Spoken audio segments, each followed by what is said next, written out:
In today's video, I'm going to show you the 5 different ways that I have used to get more replies from cold email and how to make sure your inbox goes from 0 to hero, because otherwise you're wasting your time sending emails that aren't even going to get replies. So let's get into it. All right, here's the 5 ways to get more replies or more cold email leads, and here's how to increase the reply. So the first thing that you're going to want to do is you're going to want to stop sending emails. And this might sound super counterintuitive, but listen up, hear what I have to say. So here's the thing. Your outreach should rely solely on, should not rely solely on organic or generic dry cut emails. So for instance, I think we've all gotten these, hey, how you doing? Are you looking to get more leads for your business? Look, you need to make sure that you're creating personalized, targeted message, treating each custom cold email like an ad. So talking specifically to that person about their specific problem and how you can specifically help. So this approach is going to help generate way more replies for cold emails, and you can even send less and get more replies. And we've done this so many times. So make sure you conduct deep dives on your prospects, understand their business pain points, analyze also your past campaigns, figure out what has worked in the past, who it worked with, and why it worked. Don't just start sending more of what hasn't worked, because typically what happens is even though cold email, it does work, sometimes it works more for certain people depending on the message you're sending. So try to figure out who you send it to and why it works.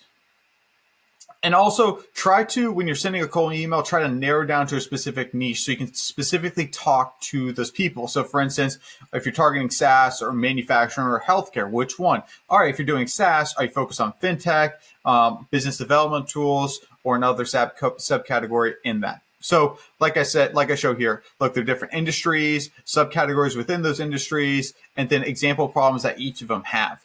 So every single industry has a specific problem that your product solves. So speak to that problem and speak directly to that one type of customer. So like I say here, focus on responsive industries. Make sure that you're working with industries that are actually responding to cold email. Because if you don't get replies to your cold email for some industries, you might either need to change up your offer or change up who in that industry you're sending it to.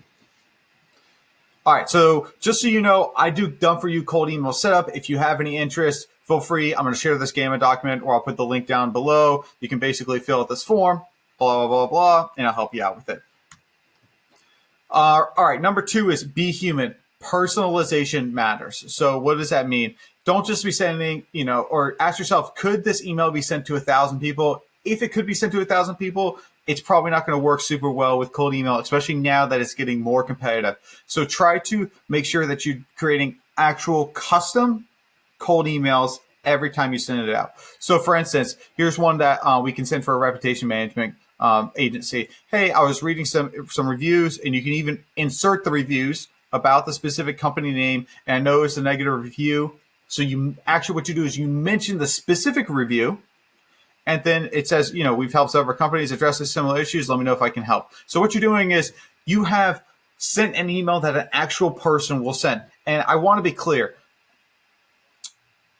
You want to send a message that you couldn't send to 1,000 people, but that you could send a similar framework, just changing up some of the variables inside the cold email. So for this cold email example, it would be the same exact template. We would just change this amount of text, and that amount of text could generate way more leads because people actually understand, hey, these people are taking time out of their day to actually read our reviews and find bad ones. Another one for a lead gen company.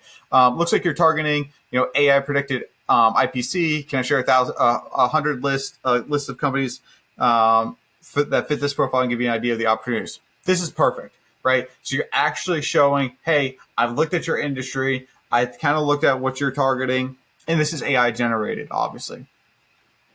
Your email should feel tailored and address the specific needs or pain points of the recipient. This will increase your likelihood of sparking conversation and building trust. Building trust is huge, especially with cold email, because if someone doesn't trust you, they will definitely not respond to you. Next. All right, look, at the end of the day, cold email is a numbers game, and it really is a numbers game at the end of the day. If you are sending, let's just say you're sending 200 emails a day, just think about how would I 10x my cold email send? And sometimes just improving your reply rate is 10xing your cold email send. So what I always tell people is every quarter you can send your cold emails out again. So what does that mean? If I have a leads list of 10,000 people, every quarter I can hit those 10,000 people over and over and over and over and over again. The other thing is, if you can't 10x your emails per day, so if you can't make this 200 or 2,000 emails a day, expand your industry. Look, if your industry doesn't have 2,000 emails you can send a day, see if you can find other industries where you can help. It just is what it is. All right, so here's a metric breakdown that I just worked out. Let's say you're sending 200 emails a day versus if you're sending 2,000 emails per day. So your daily send, let's just say you get a 2% conversion rate. So 2% conversion rate on 200 emails a day is 4 replies a day. Let's just say, a 50% of those replies, so that's turned to calls. So that's 2 calls. That's 2 calls per day. And over here, it's 20. So once again, we're 10xing. But here's where it gets actually magical. When you're only sending about 200 emails a day, even if you got a 30%, let's just say you got a 50% reply rate, that would only be 1. But if you get a 30% reply rate over here, it's 6. So that's 6 sales versus 1, and we 10x'd, right? So your cost is not going to 10x, but the amount of money you make is 10x. And now you can say, oh, well, I mean, if you were sending 400 emails a day, you would get more. That is true. But sometimes it's just a volumes number. All right, if you're curious about what your volume is, you can actually go and check out this tool. It doesn't actually look like this anymore, and I'll show you the tool. It's actually you can find it at the link down here. But basically, what you're going to do is you're going to put in how much you want to send, and then how many actual what the conversion rate and how many meetings you will actually get based on the amount that you will send. And you'll see, obviously, it's a volumes game. So look, sometimes to get more meetings, you just got to send more. All right, next. Reply. This is a huge one. A lot of times, I know it's not even replying, it's just sending follow-ups. What I realized is some people, they're not even sending follow-ups to their cold emails, right? So people, they just fail to simply because they forget or overlook your email. Look, some people are interested, they just forget to reply to you. So what you should do is make sure your campaigns have at least 3 follow-up emails. Hugely important. Look, either you're going to sell them or they're going to get pissed. Sending 3 is a good amount. Sending 7, don't do that because you're just going to get blocked. But sending 3, it's not that bad.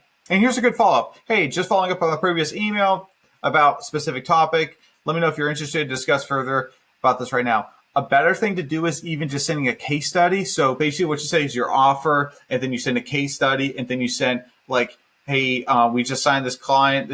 They're just like you.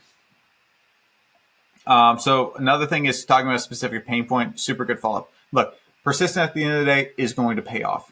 And for the final one, be creative.